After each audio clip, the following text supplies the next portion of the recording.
Step beyond the headlines and experience the reality of the courtroom. The material you are viewing is entirely unfiltered and unedited. This is raw, documented footage from the front lines of justice, bringing you face to face with the unyielding truth. I'm Judge Denise Albright. I've been on this bench for 18 years. A judge? You? That's cute. It's always the same with you people. Where'd you get that badge? The flea market, eBay? Call dispatch. Call anyone. They will confirm who I'm not I am. calling anybody. You're going to tell me who you really are. We're going to have a... At 6:47 p.m. in the underground parking garage of the Jefferson Federal Courthouse, a white police officer slammed a black woman face first onto the hood of her Mercedes. Her glasses flew off and skittered across the concrete. Her briefcase hit the ground, scattering legal documents beneath the wheels of nearby cars. The officer wrenched her arms behind her back and snapped handcuffs onto her wrists so tightly the metal bit into her skin. The woman was Judge Denise Albright, a sitting United States federal district judge with 18 years on the bench. The officer who put his hands on her was Sergeant Vincent Raleigh, a 16-year veteran assigned to courthouse security who had decided in the span of 30 seconds that she didn't belong in the judge's reserved parking section. He never checked her credentials. He never read the nameplate on her parking spot. He saw a black woman near an expensive car and assumed she was a threat. What Raleigh didn't know was that 4 security cameras were recording every second from every angle. Within 72 hours, the FBI would open a civil rights investigation. A police chief would be forced to resign, and Raleigh would face federal charges that would end his career and send him to prison, all because of 11 minutes of footage he didn't know existed. Before we continue, comment where in the world you're watching from, and make sure to subscribe because the next story is one you don't want to miss. Sergeant Vincent Raleigh was 44 years old and had been assigned to the courthouse security detail for 6 years. Among colleagues, he was known as strict, a label that in his case meant aggressive stops, invasive questioning, and a particular interest in anyone who didn't look like they belonged. His personnel file told a different story than his reputation suggested. Over 14 years, 31 formal complaints had been filed against him. Excessive force, racial profiling, intimidation. Black attorneys had reported being stopped in hallways and asked to prove they were lawyers. Black clerks had been questioned about why they were accessing certain floors. Black visitors had been detained for walking too confidently in spaces Raleigh decided weren't meant for them. None of the complaints ever resulted in discipline. Internal Affairs dismissed every single one as unsubstantiated, never once pulling security footage or interviewing witnesses who had offered to testify. Raleigh was protected. His brother-in-law sat on the city council. His union representatives made clear that pursuing him would create problems. Fellow officers who witnessed his behavior either laughed along or stayed silent out of fear. The system had taught Raleigh that he was untouchable, that his badge allowed him to decide who belonged and who didn't, and that no one would ever hold him accountable. On this evening, in that parking garage, he would finally encounter someone he couldn't intimidate into silence, someone whose word carried more weight than his badge ever could. Judge Denise Albright was 59 years old and had spent her entire life proving she belonged in rooms where people assumed she didn't. She grew up in public housing in Baltimore, the daughter of a bus driver and a hospital cleaner. She was the first in her family to attend college. She graduated from Harvard Law School in the top 10% of her class. She spent 12 years as a federal prosecutor, building a reputation for being meticulous, relentless, and impossible to intimidate. When a Republican president nominated her to the federal bench, she was confirmed 94-6. Senators on both sides called her fair, tough, and exactly what the judiciary needed. In 18 years on the bench, she had earned the respect of colleagues, attorneys, and clerks across ideological lines. Her personal life had demanded just as much strength. Her husband passed away when their daughters were young, and she raised them alone while managing a caseload that would have broken most people. Both daughters were now attorneys. That evening, she had stayed late in her chambers to finish an opinion in a civil rights case. The irony of that would become apparent soon enough. She left at 6:40 p.m., wearing a blazer and slacks, carrying her leather briefcase, her judicial ID badge clipped to her belt in plain view. She walked toward her assigned parking spot, the same spot she had used for 18 years, marked with a sign that read, "Reserved Judge Albright." She had no idea someone was watching her and deciding she didn't belong. The underground parking garage sat 3 levels beneath the Jefferson Federal Courthouse. The reserved section for judges and senior staff occupied the area closest to the elevator bank, well lit and monitored by security cameras mounted on every concrete pillar. At 6:42 p.m., Sergeant Vincent Raleigh sat in his patrol vehicle near the elevator, scrolling through his phone, handling personal business on department time. He wasn't watching the monitors.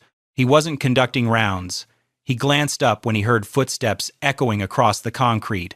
What he saw was a black woman walking toward a Mercedes in the judge's section. His mind filled in the rest. She didn't belong. Possible car thief. Maybe a cleaning lady who wandered into the wrong area and got ideas. What he chose to ignore told the real story. Her professional attire. The ID badge clearly visible on her belt. Her confident stride toward a specific vehicle. The walk of someone who had made this trip 1,000 times. The nameplate on the parking spot directly in front of her. Raleigh set his phone down and opened his door. He had already decided what was happening and who she was. He stepped out of his vehicle and moved to intercept her before she could reach her car door. Above him, 4 security cameras recorded every step, capturing angles he never thought to consider, preserving footage that would eventually cost him everything. Raleigh's voice echoed off the concrete walls before Judge Albright could reach her car door. "Stop right there. This area is restricted. What are you doing down here?" She turned to face him, her expression calm, her posture unchanged. "I'm parked here." "This is my vehicle." Raleigh stepped closer, one hand resting on his duty belt, his eyes scanning her with open suspicion. "I'm going to need to see some identification. This section is for judges only." Judge Albright glanced down at the judicial ID badge clipped to her belt, clearly visible, then looked back at him. She pointed to it. "I'm Judge Denise Albright. I've been parking here for almost 2 decades. Raleigh looked at the badge for half a second, then scoffed. "Anyone can buy a fake badge. I need real ID, driver's license, now." Her voice remained measured, controlled. "Officer, I'm telling you who I am. You can verify this with a single phone call to courthouse security." His expression hardened. "Lady, I don't know who you think you are, but you're in a restricted area and you're being evasive. That's suspicious behavior." The accusation hung in the air. A federal judge with 18 years on the bench, standing 10 feet from a parking spot with her name on it, being told she was acting suspicious for existing in a space she had every right to occupy. Judge Albright took a slow breath, keeping her movements deliberate and visible. She began reaching toward her purse to retrieve her driver's license. Raleigh's hand shot up. "Keep your hands where I can see them. Don't reach for anything." She stopped, her hand frozen mid-motion. "Officer, you asked for identification. I'm complying with your request. You're being combative." He snapped. "You're resisting." The contradiction was absurd. He had demanded ID, then prevented her from producing it. Near the elevator, a court clerk had just stepped out and stopped cold, watching the confrontation unfold. 50 feet away, a security guard stood frozen at his booth, unsure whether to intervene. Raleigh's voice rose. "Turn around and place your hands on the vehicle. Now, I'm not asking again." Judge Albright held his gaze, her voice steady but firm. "I am a federal judge. You are making a serious mistake. I am asking you to verify my identity before this goes any further." Raleigh stepped into her space, close enough that she could smell the coffee on his breath. "I don't take orders from you." The security cameras kept recording, capturing every word, every movement, every second of what was about to happen next. Raleigh grabbed Judge Albright's arm and spun her around with enough force to knock her off balance. Before she could steady herself, he shoved her forward, slamming her face first onto the hood of her own Mercedes. The impact was brutal. Her cheek struck the metal with a dull thud. Her glasses flew off and skittered across the concrete, one lens cracking against a pillar.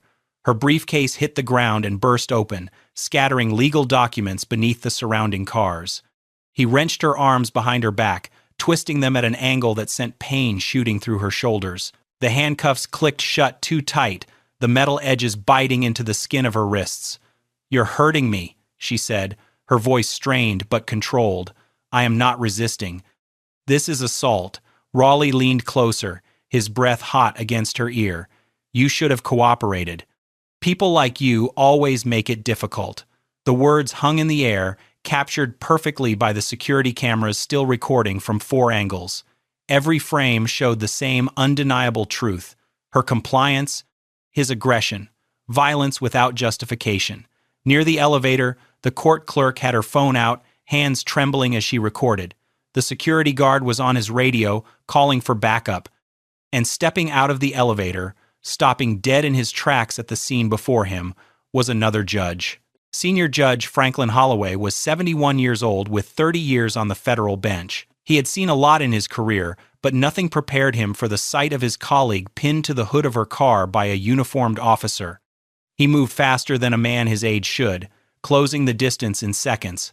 "What the hell are you doing?" His voice boomed across the garage. "That's Judge Albright." Raleigh didn't release his grip. "Sir, step back. This doesn't concern you."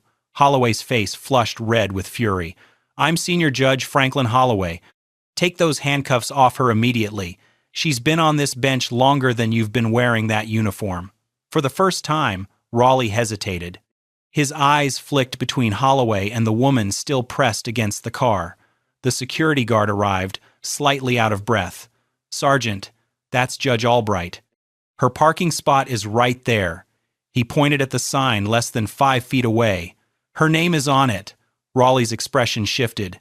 Not remorse, not shame, fear. The fear of a man who suddenly realized he had made a mistake he couldn't undo. He released his grip and stepped back, already formulating his defense. "She wasn't cooperating. She was being suspicious. I was following protocol." No one in that garage believed him, and the cameras had already recorded the truth. Raleigh reached for the handcuffs with reluctant hands, unlocking them slowly as if delaying the moment might somehow change what he had done. The metal fell away, revealing deep red marks already forming on Judge Albright's wrists, indentations where the cuffs had bitten into her skin. She did not yell, she did not cry. She stepped away from the hood of her car, rolled her shoulders once, and bent down to retrieve her glasses from the concrete. One lens was cracked straight through the middle. She picked up her scattered documents one by one, placing them back into her briefcase with steady hands. Then she straightened her blazer, brushed the dust from her sleeves, and turned to face Raleigh with an expression that carried more weight than any outburst ever could. "Badge number and name. Now." Her voice was calm, precise, and absolutely unwavering. Raleigh stammered out the information. Behind him, Judge Holloway was already on his phone, speaking rapidly to the chief judge of the district, then immediately calling the U.S. Marshals. He pointed at the security guard. "Get your supervisor down here now. I want every second of footage from this garage preserved. Nothing gets deleted. Nothing gets overwritten." Judge Albright's voice cut through the chaos. "I want this documented. Every frame. I want his entire personnel history pulled. And I want the FBI notified tonight." Raleigh stood frozen, suddenly surrounded by people who outranked everyone he had ever known, and every single one of them was furious. The FBI's Civil Rights Division opened an investigation within 12 hours. The charges under consideration were severe: assault of a federal official, deprivation of rights under color of law. The security footage was the foundation of everything. 11 minutes of crystal-clear video from 4 separate angles, showing the entire encounter from the moment Raleigh exited his patrol car to the moment the handcuffs came off. There was no ambiguity. Judge Albright had been compliant, calm, and clearly identifiable throughout. Her ID badge was visible in every frame. Her parking spot, marked with her name, appeared in 2 of the camera angles. Raleigh had been aggressive from his first words, dismissive of her credentials, and violent without any justification. The audio was even more damning. Every word had been captured, including "people like you always make it difficult." Federal investigators marked it immediately as evidence of racial bias. The police department attempted damage control. The chief released a statement calling it a misunderstanding and citing proper protocol for suspicious persons. Federal investigators shut that down within hours. This was not a misunderstanding. This was assault, captured on camera, with clear evidence of discriminatory intent. The 31 previous complaints against Raleigh were reopened. For the first time, witnesses were actually interviewed. Patterns that had been ignored for years were finally documented. Investigators discovered that at least 19 other black professionals had been stopped, detained, or humiliated by Raleigh at the courthouse over 6 years. Not one of their complaints had ever been taken seriously, until now. The security footage became public 3 weeks after federal charges were confirmed. Media outlets obtained it legally through Freedom of Information Act requests, and within 48 hours, the video had reached 5 million views. The image of a federal judge pinned face down on the hood of her own car, a uniformed officer pressing her into the metal, became iconic overnight. National outrage followed. The legal community issued statements of condemnation. Civil rights organizations called for systemic reform.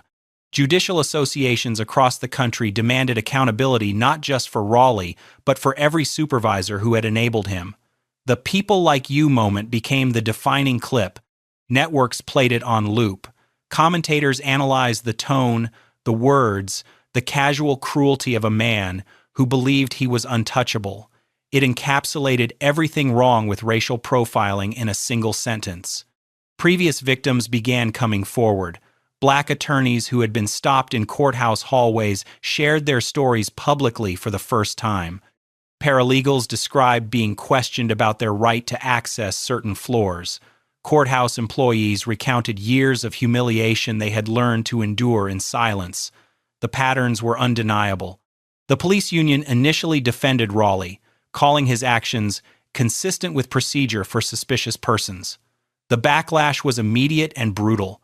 Within 72 hours, the union retracted its statement. Then came the revelation that destroyed the department's credibility entirely. Internal Affairs had never once pulled security footage when investigating complaints against Raleigh. Not once in 31 complaints over 14 years. The cover-up was systemic, and now it was exposed. Federal prosecutors moved quickly. Sergeant Vincent Raleigh was charged with deprivation of rights under color of law under 18 U.S.C. Section 242 and assault of a federal official under 18 U.S.C. Section 111. Additional charges followed as investigators documented the pattern of civil rights violations spanning 6 years. Conspiracy charges remained under consideration. The arrest happened at 6:15 a.m. on a Tuesday morning. Federal agents arrived at Raleigh's home, cuffed him in his driveway, and walked him past the television cameras that had been tipped off just early enough to capture every moment. The uniform he had used as a weapon for 16 years was gone. He wore a gray sweatshirt and the expression of a man who still couldn't believe the system had turned against him. His brother-in-law, the city councilman who had helped shield him for years, released a statement within hours distancing himself completely. Political survival mattered more than family loyalty. The police chief resigned 3 days later after federal investigators revealed he had personally dismissed 3 complaints against Raleigh without any review. 2 internal affairs officers were suspended pending criminal referral for obstruction, accused of deliberately failing to investigate complaints they knew had merit. Raleigh's attorney issued a statement claiming his client was just doing his job and had followed standard protocol. The footage made that defense impossible. 11 minutes of video showing a compliant woman being brutalized for no reason other than the color of her skin. No procedure justified what those cameras captured. The federal trial lasted 4 weeks. The evidence was overwhelming, and everyone in the courtroom knew it. The jury watched the 1-minute security footage in full, multiple times, from all 4 angles. They saw Raleigh approach a calm, professional woman. They saw him dismiss her credentials. They saw him slam her onto the hood of her car. They heard "people like you" in crystal clear audio. Judge Albright took the stand and testified with quiet dignity. She described the humiliation of being thrown against her own vehicle in the building where she had served for 18 years. She described the pain that shot through her shoulders as her arms were wrenched behind her back.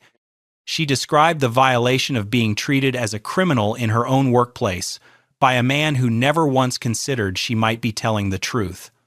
14 of the 19 identified victims testified after her. Black attorneys who had been stopped and interrogated, paralegals who had been accused of trespassing in their own offices, courthouse employees who had suffered in silence for years because no one in power would listen. Their stories filled the courtroom, one after another, establishing a pattern that could no longer be denied. Use of force experts testified that Raleigh's actions violated every standard of professional policing. The defense attempted to argue reasonable suspicion, but the footage destroyed every claim before it could take hold. Raleigh had refused a plea deal, insisting he had done nothing wrong, demanding his day in court. The jury deliberated for 6 hours, guilty on all counts. The sentencing hearing drew national media coverage. Every seat in the courtroom was filled. Reporters lined the hallway outside. Judge Albright delivered her impact statement with the same composure she had shown in that parking garage. She did not raise her voice. She did not cry. She spoke not for herself, but for every black professional who had ever been presumed not to belong, every person who had been stopped, questioned, and humiliated for existing in spaces they had earned the right to occupy. Other victims followed. 14 statements read into the record, stories of being traumatized and silenced for years, finally heard in a courtroom where their words carried legal weight. The presiding judge, a white woman with 25 years on the federal bench, delivered remarks that left no room for ambiguity. She condemned the systemic failures that had allowed Raleigh to operate unchecked. She condemned the culture of impunity that protected abusive officers. She condemned the institutional racism embedded in a department that had dismissed 31 complaints without once reviewing available evidence. The sentence was 5 years and 4 months in federal prison, one of the longest sentences for a police civil rights conviction in the district's history. Raleigh sat motionless as the words were read, his face pale, his eyes unfocused. He had never believed the system he served would actually hold him accountable. He was wrong. The message was clear. Badges are not shields against justice. The civil lawsuit followed the criminal conviction. Judge Albright filed against the city and the police department, and the case never reached trial. The evidence was too damning, the liability too clear. The settlement was $3.2 million plus sweeping institutional reforms that would reshape how the department operated for years to come. The mandated changes were extensive. An independent oversight board with full subpoena power, mandatory bias training for every officer with quarterly assessments, automatic footage review for all citizen complaints, eliminating the discretion that had allowed supervisors to bury inconvenient evidence, a zero-tolerance policy for discriminatory enforcement, with termination as the mandatory consequence. A separate compensation fund of $750,000 was established for Raleigh's other victims, the 19 black professionals whose complaints had been dismissed, ignored, and filed away for years. It was an acknowledgement, long overdue, that the system had failed them. Judge Albright used a portion of her settlement to establish the Albright Justice Initiative, a foundation providing legal support for victims of police misconduct and funding body camera accountability programs across the country. She returned to the bench the week after the sentencing, taking her seat with the same diligence and precision she had always brought to her work. But now she was something more, a national symbol of what happens when power meets accountability. The final irony was impossible to ignore. The security cameras that recorded Raleigh's assault were courthouse equipment, installed to protect judges and staff from outside threats. Raleigh had activated his own body camera that day, out of habit. The very systems meant to ensure safety became the evidence that ended his career and sent him to prison. Now, watching footage like this, it can really stick with you, right? Some of these clips stay in your head, especially late at night when you're trying to fall asleep. And, speaking of sleep, if you're someone who lies awake at 2 or 3 a.m., mind racing, unable to shut off, I know how frustrating that is. You're exhausted, but your brain just won't stop. And the worst part? The less you sleep, the worse it gets. Your energy crashes, your mood suffers. everything feels harder than it should. I struggled with this for years. Tried melatonin, white noise, warm milk, nothing worked long term. Then I found something called the 3-0 Day Uninterrupted Sleep Reset. It's a science-based program, no pills, no medication, that actually retrains your brain to sleep through the night. 7 to 8 hours, uninterrupted. Over 30 days, it rewires your sleep system.